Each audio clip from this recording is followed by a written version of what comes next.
Jina langu naitwa Mohamed Abdalla Madel na nimekuwa safari tour guide zaidi ya miaka 20, lakini trip hii na furaha sana kwa sababu nafanya tour guiding kwa design tofauti na kuletea safari wewe ukiwa sebuleni kwako. Africa poa, experience at your home. Nimekuwa nikifanya kazi ya utalii zaidi ya miaka 20 na ni mzaliwa hapa Moshi, Kilimanjaro, na katika mwaka huu wa 2020 ndio guide bora wa Tanzania Tour Guides Awards. Katika hichi kipindi sisi kufanya hivi tunataka tuanze kwanza na kivutio vikubwa kabisa ambayo hii ni model ya Mount Kilimanjaro, ndio tumeamua tuanzie hapa kwenye upande wa Northern Circuit, ndio ambayo inajulikana sana katika dunia nzima kama mlima wa Kilimanjaro, the highest freestanding mountain in the world, na ndio sehemu Afrika ambayo unaweza kupata barafu. Kwa hiyo tumeamua kuanza hapa. Sisi aim yetu ni kukuletea experience nyumbani kwako, jinsi uone tunavyoanza kutoka Moshi, tunavyokwenda Manyara, Serengeti, pote njiani tutakuwa tunakuletea experience uone nyumbani kwako, ili pate na wewe uweze kuja kuangalia, uone vivutio tulivyokuwa navyo Tanzania kwetu. Karibuni sana watazamaji. Sasa ndio tumeanza safari yetu road trip kama tulivyokuambia. Tunaelekea Arusha, tunatokea Moshi ambaye ni kilomita kama 90 kutoka Moshi kuelekea Arusha, ambapo kidogo tutasimama pale Arusha tuone vivutio vya Arusha. Alafu baada hapo tunaelekea kwenda Lake Manyara ambayo tutakuwa na kama lisaa na nusu. Alafu baada pale tutakuonesha vivutio vya Lake Manyara na tutakuelezea kuhusu Lake Manyara. Lakini kwa sasa pia tutakuwa tunaona mandhari nzuri sana, na tukibahatika kama hamna mawingu njiani tutaiona Mount Kilimanjaro kwa sababu inakuwa view iko vizuri sana. Na pia kuna mlima mwingine ambapo ni wa pili kwa urefu unaitwa Mount Meru, ambao pia ni mita 1600, ambao huko ni volcanic cone, iko juu, iko straight, na inakuwa ni ngumu zaidi kupanda kuliko Kilimanjaro. Kwa hiyo tunavyoendelea tutakuonesha vivutio vingi sana. I would like to welcome you. Hi everyone, I would like to welcome you. Right now we've started our road trip like the way we said. We are bringing the experience to your home. We are going to be doing a long safari. We are going to be doing the Northern Circuit. And right now we are leaving from a town called Moshi, which is the base of Mount Kilimanjaro. We are driving towards Arusha, which is about 2 hours from here.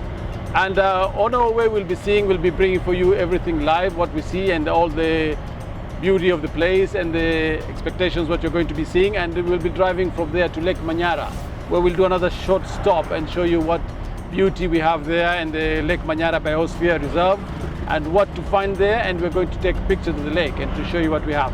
But right now we are going to be seeing Mount Kilimanjaro most probably on the way, because like the way we said, on the base of Mount Kilimanjaro.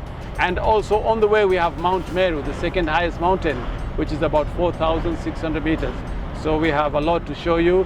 Be ready. We bring the experience to your home, experience of a lifetime. I'm sure you'll love it. Karibu sana.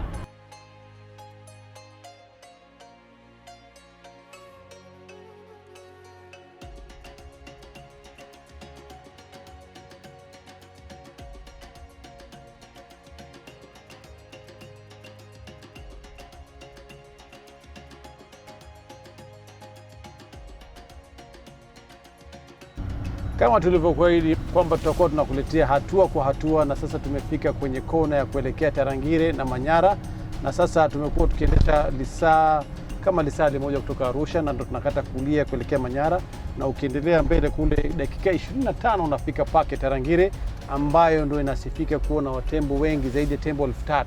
Lakini kwa leo tunakwenda Manyara na tunajaribu kuwahi Manyara pale viewpoint ili tukuoneshe mandhari ya Manyara inavyoonekana. Tunataka tufike pale kabla jua haijazama, na huku njiani tumeona mengi sana. Tumeona ngamia, ng'ombe za Wamasai jinsi wanaishi traditional life yao.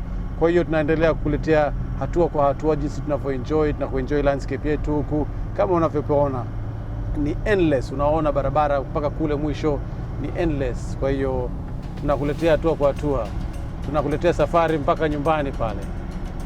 Alright, like the way we told you, we'll be giving you all the details as we go on. And right now we've just reached to the turning of where we can go to Tarangire and Lake Manyara. What we've been going through is just a beautiful, beautiful, amazing landscape. And as you can see right now, the light is beautiful. We've been going through Maasai lands, where we've seen a lot of Maasai people with their cattle living their traditional way of life. So it's been amazing. And right now we're just coming to the turning where we will turn right and we head to Lake Manyara. So our main aim is try to get to Lake Manyara before the sun goes down, so that we can show you a beautiful view of Lake Manyara.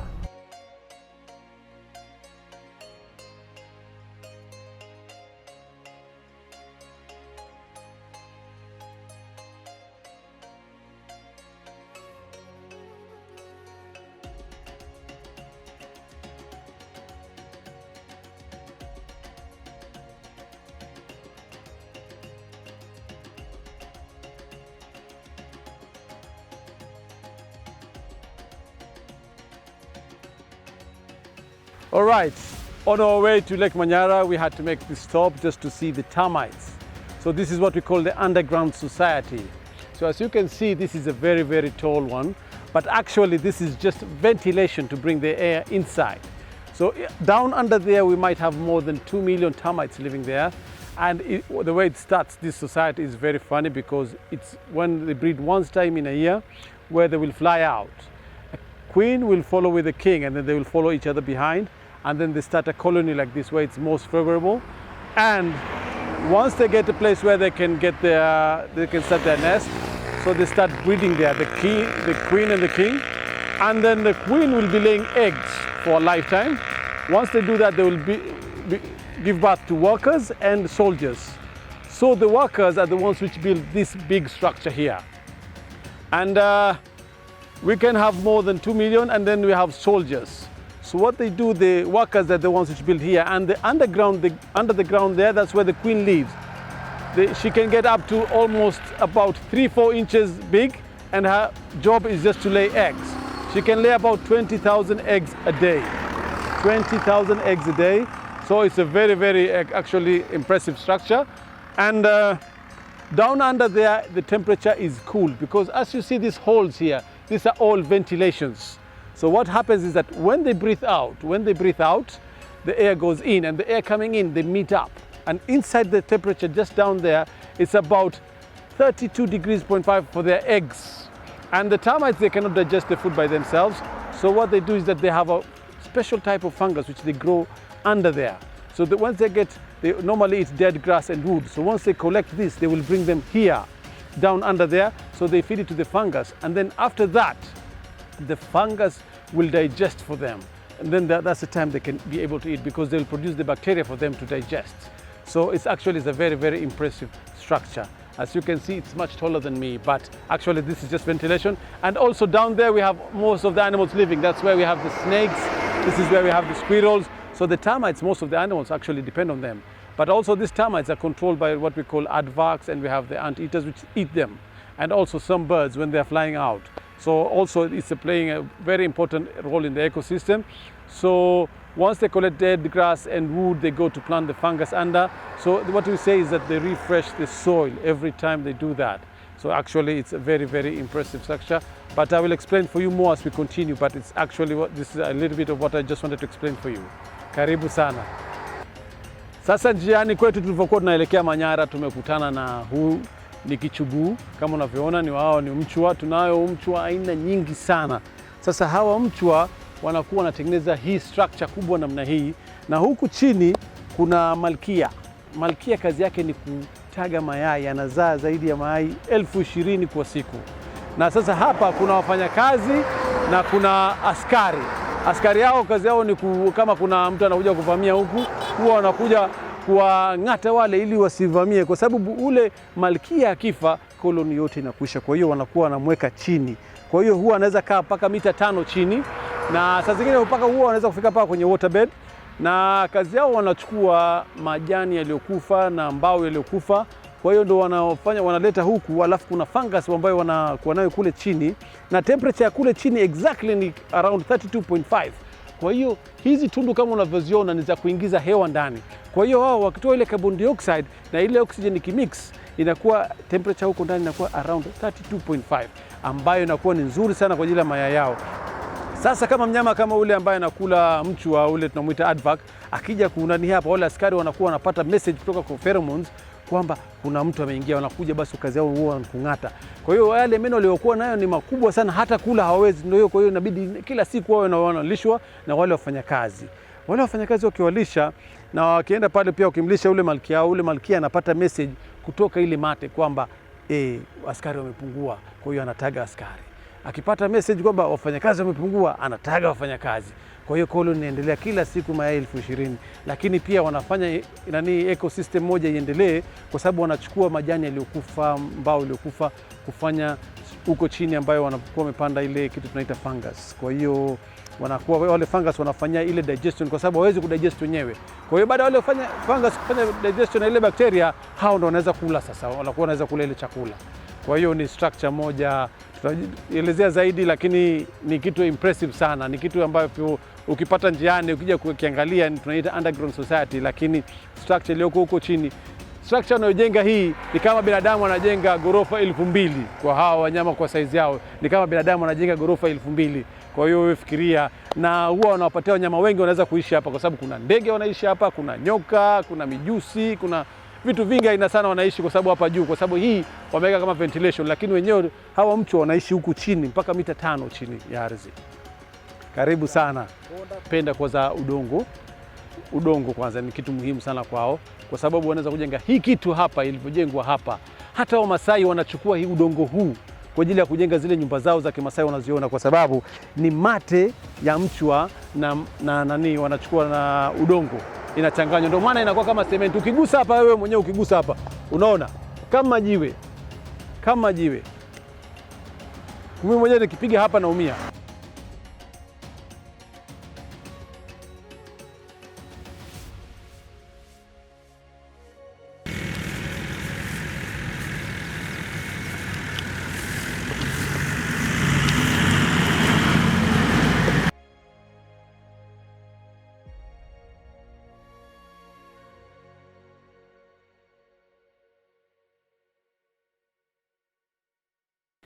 Okay, now we're coming to the end of our day.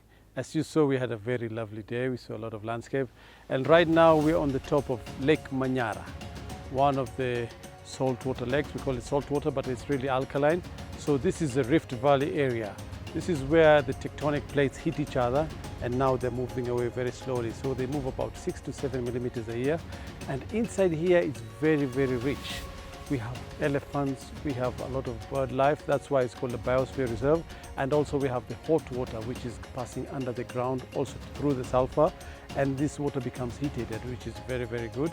But I will explain that more for you. And also we have a lot of bird life here. If you're a bird watcher, definitely we have more than 295 species of birds found here. We have flamingos, and as you can see, the big lake over there. And it's also a very, very, very beautiful view. And also this is one place which is famous for tree climbing lions. Tree climbing lions. So normally when you come here, sometimes you can find the lions on the trees. And also we have a lot of elephants, impalas, zebras, wildlife, giraffes, buffaloes. We have a lot of wildlife coming there. So it's like the way we told you, it's about it's less than 160 kilometers away from Arusha. So it's about a 2-hour drive from Arusha to here. Very accessible. The road is quite easy to get here. But also it's the largest concentration of baboons in the world. This is where we have a lot of baboons. So if you have kids or anybody to see a lot of baboons here, it's very funny. We have a lot of families. It's the largest concentration of baboons, and the forest. So we have big trees. So here is also where we have the baobab trees. The baobab trees they normally grow where there's a lot of minerals for them, because they need a lot of minerals. So these trees are quite big. They can live more than 2,000 to 3,000 years, and they expand depending on the rainy season. So sometimes they become even bigger during the rainy season. And as you can see, the beautiful view down there, and the sun is just setting right now. And you can see we have a lot of trees. We have mahogany trees, we have acacia tortilis. As you can see, it's quite beautiful. And the lake this year, because we had a lot of rain, and sometimes when you come here also it's quite pink. It's all pink because it's full of flamingos. But this year we had a lot of rain. That's why you see the lake is much bigger. Actually the lake is more than 300 square kilometers.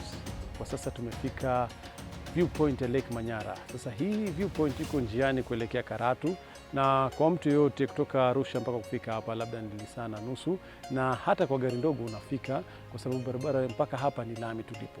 Na ukifika hapa unaweza tukashuka ukaloki gari yako na ukaja hapa ukaangalia mandhari kama tunavyoona pale.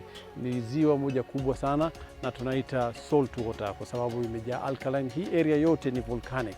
Kwa hiyo inakuwa ile udongo inapelekwa kwenye ile ziwa pale, inakuwa ina collect. Ile ziwa lina inlet tu, halina outlet. Ndio.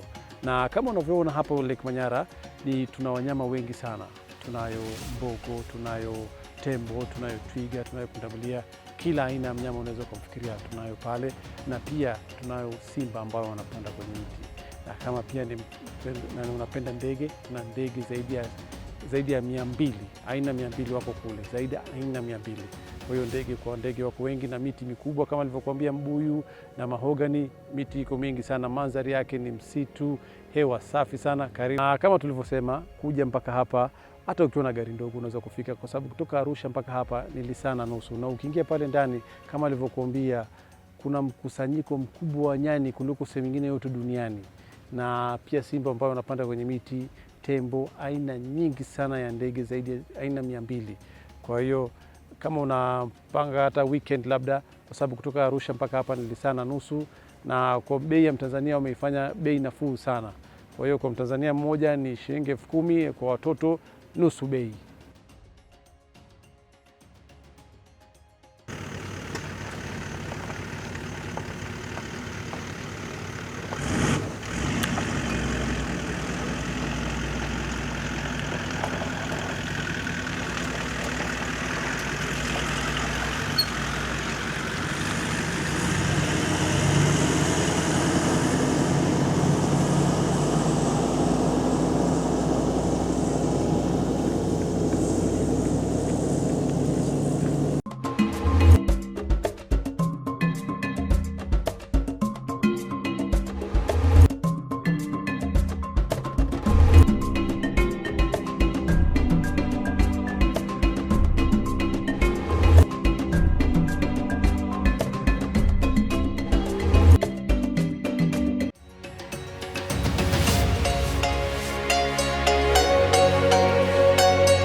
Hello everyone. As you know, yesterday we had a very beautiful day and we reached in the evening. So this is the lovely place where we stayed. It's in Karatu, and it's just about 15 minutes from here to the Ngorongoro, which is very close by. So yesterday we had a long day, so by the time we got here it was around 6 o'clock. But it was so nice just to get to this amazing place. It's called Highview Coffee Lodge. It's right in the middle of a coffee farm. So as you can see, all around is coffee farm, and it's a luxury place. So it's a very nice place to be, and they're very peaceful, quiet in the night, no sounds at all. You could just hear in the morning birds and the trees swishing around. So it was very calming place. And the goodness of this place is just once you wake up here early in the morning, it's just easy to get to the crater from here. And then today, what we expect, we're going to the Ngorongoro crater, the famous Ngorongoro crater, one of the wonders of Africa and the 8th wonder of the world. It's a very beautiful place. There's a high density of animals there.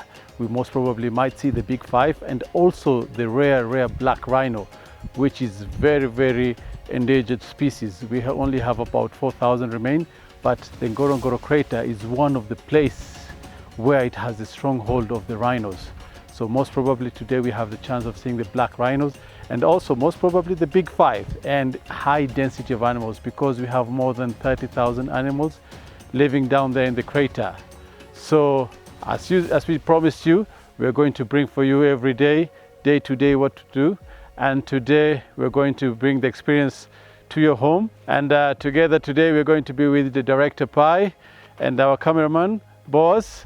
So, and also we would like to thank Zara Tours for sponsoring this tour. And like the way we said, we bring the safari to you and show what we have.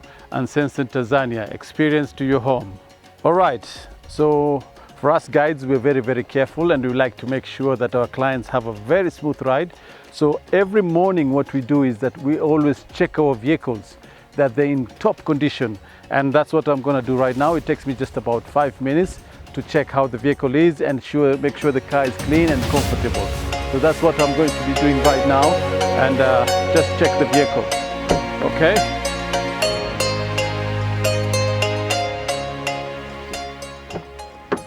Kwa sasa tumeshahakikisha gari yetu iko salama na tuko tayari kuanza safari yetu, road trip kama tulivyokuambia.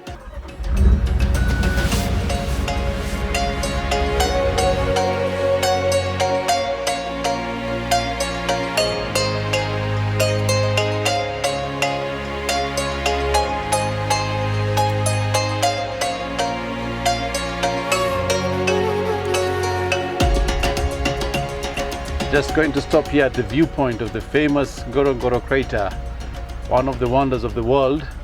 And actually it's a very high altitude. We're at about 2,500 meters above sea level, almost 8,000 feet. So we're going to get down here and just show you here. And also from here sometimes you can see some animals.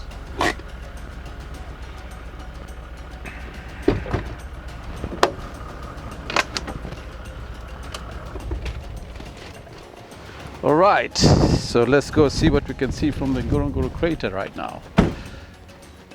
And as you can see, this spectacular, amazing view, breathtaking view there. And you can see down there, there's the lake. It's a salt water lake. And also some parts of it are green. And like the way we promised you that we're going to show you every step we take on the way. So right now we are here and we're just going to explain you a little bit about the Ngorongoro crater. And actually here we're at about 2,500 meters like the way we told you. And from down there of the crater to the top here, it's 610 meters. As you can see, we have a lot of bird life here. These bee eaters, white-throated bee eaters here. And also down there, that's where we have more than 30,000 animals living. And what happened here is about 3 million years ago, we had a very, very big mountain here. We had a big mountain which was higher than Mount Kilimanjaro. So after that, there was a big volcanic eruption. And after that, it could not hold the weight, so it sank. So the real name is a caldera. And also this is where we have the black rhinos. We have quite a high number of black rhinos there, which are protected. As you can see, it's an enclosed area and they roam freely. So this is one of the rare places where you can see the rhinos living their own natural way of life, just roaming and doing what they want, not having people watching every time following them or maybe being dehorned. So it's an amazing place, and like the way we told you, also we have a abundant number of carnivores. Like we also have the lions, we have the leopards, we have a big number of hyenas, jackals, and wildebeest, zebras. The only thing maybe you won't find down there is the giraffe, because we don't have the acacia trees, and also the steepness of going down there. Sasa kama tulivyokuahidi, tumetoka pale Karatu na mpaka kufika hapa tumetumia kama dakika 45, ambayo tulipita getini pale kama ulivyoona, ambapo kuna geti, na sasa tumefika hapa viewpoint. Ni one of the sehemu za juu ambao unaweza kuiona Ngorongoro crater kwa urahisi. Na kama tulivyokuambia, ndio sehemu ambayo tuna faru weusi na pia big five, kwa ambayo kuna simba, kuna tembo, kuna mbogo, wote wanapatikana huko mpaka chui. Na kitu kilichotokea hapa ni zaidi ya miaka milioni 3 kulikuwa kuna mlima mkubwa sana hapa, ambayo kulikuwa kuna volcanic eruption uliotokea, mlipuko, na baada hapo ule uzito huweza kuibeba, ndio maana ikazama. Sasa tunaiita caldera. Sana kuna minerals ambapo wanyama huwa wanapenda, kuna phosphorus na calcium, ndio maana wanyama wa hapa wanapenda kula, kwa hiyo inafanya wanakuwa na nguvu zaidi. Na sasa baada ya muda kama nusu saa tutakuwa tunashuka huku chini, na kama tulivyokuahidi tutakuonesha wanyama ambao tunao huku ndani, na tunao wanyama zaidi ya 30,000. Kwa hiyo density ya wanyama huku ni kubwa sana. Karibu. Na kwa sasa tunaondoka kuelekea crater kule, na kama baada ya nusu saa tutakuwa tunashuka pale chini, na kama tulivyokuahidi kuonesha wanyama kwa karibu. Karibu sana. Africa Poa. Experience to your home.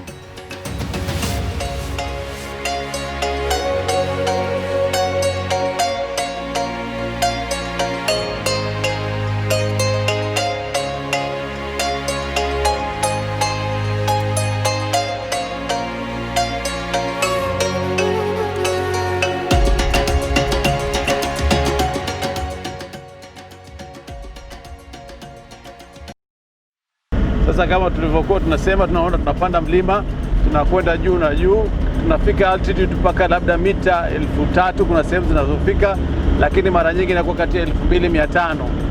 Na kama unaona ni msitu mkubwa, na mara nyingine huwa tunaweza kukutana na wanyama huku barabarani, tunakutana na simba, mbogo, tembo, hata saa zingine chui. Kama unavyoona, hii ni sehemu mandhari ya wao kuishi. Kwa hiyo tunaendelea kwenda, tunapanda juu kwa kwenda kuelekea crater sasa. All right now we start to descend to the famous Ngorongoro crater. A breathtaking scenery, a scenery like never before. You cannot see such a view anywhere else. And it's about 610 meters. As you can see, the road is quite steep. A lot of flowers, and also we have acacia trees around there. So right now we're going to have a lot high expectations of what we're going to see down there. You see the scenery down there. That is a saltwater lake. We call it Lake Magad. Magad is a Maasai word which is meaning salt, but that is really alkaline, which is down there. It's almost similar to Lake Manyara because of the inlets of all the minerals being washed down there, but no outlets. Tunaendelea kushuka sasa kuelekea chini Ngorongoro Crater, ambapo kuna wanyama wengi sana kama tulivyowaambia. Wanaishi wanyama zaidi ya 30,000, na sehemu pia hii ni sehemu muhimu sana kwa sababu majani haya yana rutuba mingi sana. Yana minerals kama calcium na phosphorus ambayo ni nzuri sana kwa wanyama, mifupa yao, na pia kuproduce milk, kupata maziwa kwa ajili ya calves wale kama wild beast na zebras. Na sasa tunategemea kuona mengi, na kama hapa unaona haya miti yanaitwa Euphorbia pisica, na kama tulivyowaambia ule faru mweusi anayapenda, na pia nyani wanakula. Lakini kwa binadamu hii ni sumu kabisa, kwa sababu hata ukisogelea, wakati ukisogelea kama inatoa ile latex, inaweza kukufanya ukasikia koo inawasha au macho yanawasha. Kwa hiyo sio vizuri kusogelea haya mimea yanaitwa Euphorbia pisica. Kwa sasa tumefika hapa tena, tunaendelea kama tulivyokuambia tutakuletea hapa. Tumekutana na ngiri.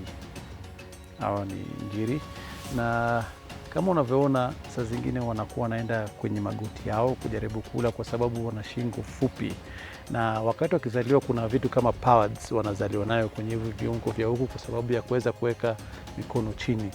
Na unavyoona kama ule mmoja pale anavyochimba pale, huu mdomo wake kwa hapa mbele unakuwa mgumu sana, na hiyo sura yake ndio maana unaona imekuwa kama beleshi, ni kwa ajili ya kuweza kutoa hizo roots. Na kama unavyomuona huyu hapo sasa hivi anavyofanya, na huyu mwingine ameweka pale. Lakini ukimwona huyu, ukiona hao wakubwa wana pembe, lakini hao wadogo wana nywele. Sasa haya nywele inawasaidia kuwadanganya wanyama kama simba, chui, labda na wale wanyama wengine na ambao wawinda, kwamba pia sisi tuna pembe, kumbe lakini ni yale nywele tu. Sasa hii ni nature jinsi imewaekea wao kuwa na wao protected, kwa sababu bila hivyo wangekuwa na uwawa sana. Sasa mnyama mwingine akiangalia kama simba, akiona hivi, akiona ile mandevu meupe yametokea namna hii, anasema huyu pia ana pembe. Sasa nikienda kumsogelea naweza na mimi nikapata shida. Kwa hiyo ni nature jinsi ya kuweza kuprotect wenyewe wanavyofanya. Na kama unavyoona hawa tunaita wana tumbo moja, sio kama wanyama wengine ambao wanakuwa na tumbo nne kama labda ng'ombe au nini. Kila kitu inaiwa kwenye tumbo moja. Kwa hiyo saa zingine pia wanakuwa wanakula kinyesi chao kwa ajili ya kurudisha chakula rutuba vizuri, na saa zingine hajakuwa digested, mmeng'enyo hajakuwa hajaenda vizuri, kwa hiyo wanaikula tena. Na wale wadogo wanakula pia ile kwa sababu mtumbo wao inakuwa iko sterile wakizaliwa. Kwa hiyo wanafanya vile kupata ile bakteria kutoka kwa mama yao. Na tembo pia wanafanya tabia kama hizo. Wanyama wengine huwa wanafanya tabia kama hizo. Sasa unaona hawa wanyama wana react kwa movement, yani wanakuwa wanastuka kama kuna vitu. Sasa sisi kama mimi nikifanya mkono namna hiyo, nao wananyanyuka, wanaangalia kitu gani. Kwa hiyo wanakula, lakini macho yao kwetu wanatuangalia, je, hawa tu ni hatari au tuna nini? Kwa hiyo tunaendelea kuletea vitu. Tuko Africa Poa, we bring the experience to your home, Tanzania Uncensored. So right here we have a buffalo. That's why we told you this is one of the big five. As you can see, they are not animals to mess with. They can get up to 800 kilos, and you see the way he's a little bit nervous. But this one is an old buffalo. This one is an old buffalo, and that's why when they're what we call them dagger boys. That's a name which means because they've been through a lot. As you can see, he's starting to get the white, so that means he's an old one and he's alone because they cannot keep up with the fight of the other ones. That's why he's so wary right now. And sometimes lions will try to bring them down, but another name we call them is widowmaker, because you can see the size of the horns and the impact which they can hit a vehicle or anything, or the lions, is that if you're driving a car at speeds of 50 straight into a brick wall, so that impact is quite high. Kwa sasa tunamwona mbogo, na ni mnyama katika 5 bora, na huyu mbogo kama unamuona yuko mwenyewe, ni mbogo ambaye amezeeka tayari umri wake, na hao wanaweza kuishi mpaka miaka 25, lakini kwa sasa huyu yuko katika hatarini, na mood yake inakuwa mara nyingi anakuwa na hasira, kwa sababu sasa tayari amesha ile kukutana na simba, wameshapigana na simba na umeona, na anageuka nyeupe kidogo baada ya kuwa anakuwa na umri mkubwa. Na akishakuwa mwenyewe sasa ndio ile sasa simba sasa zingine labda unaweza kuwa kujaribu kumshika. Na jina lingine ambao wanatumia wa South Africa wanamuita Dagger Boys. Dagger Boys maana yake ni kwamba watu ambao wanapenda kukaa kwenye tope kwa sababu ya yale mavidonda walivyovipata wakipigana. Na hawa wanyama ni hatari, ndio maana wanakuwa wanyama labda wa pili katika hatari kuliko baada ya kiboko ni mbogo, kwa sababu mara nyingi huwa wanaamini kwamba tuki-attack kabisa kabla ya kungojea hatari ije kwetu inakuwa ni sisi bora. Kwa hiyo mara nyingi hata sisi wenyewe guide huwa tunaangalia mood zao, kwa sababu tunajua mood za wanyama. Wakati wakitaka kufanya chochote tunakuwa tunajua, tunamwambia mgeni huyu sasa hivi labda tuondoke, maana naona amebadilika kidogo. Kwa hiyo sisi huwa tunaangalia tabia zao sana, tunazokumbazo huwa tumeshazisoma. Tukiona mnyama tu kidogo amebadilika tunakuambia basi tayari hapa tufanye kitu kingine, au labda tuende zetu au tufanye kitu kingine tofauti. And you can see the variety of animals we have here. It's just countless. We have a lot of species of different animals just living together there. You can see in harmony, and you can see the gazelles there, zebras, wildebeest, warthogs, gazelles. So all the kinds of animals you can think of. So we are continuing driving, as you can see, and enjoying the landscape here, and also looking for more animals. So our main aim today is to see the big five, which is also we have here, living here. So which is the big five is we have the buffalo, which we just saw, we have the lion, we have the elephant.